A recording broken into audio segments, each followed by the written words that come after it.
চলে আসেন সবাই চলে আসেন।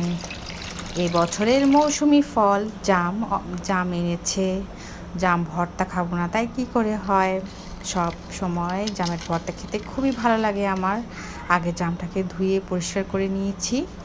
আবার অনেকে বলতে পারেন জাম তো ভালোভাবে ধোয়া হয়নি, ভালোভাবেই ধুয়েছি। তারপরে আমি একটা পাত্র নিয়েছি, পাত্রের মধ্যে জামগুলো রেখে সেখানে চিনি, লবণ, এটা হবে সবার স্বাদ মতো, একটু আমি গুঁড়ো করা মরিচের গুঁড়া দিয়ে দিয়েছি।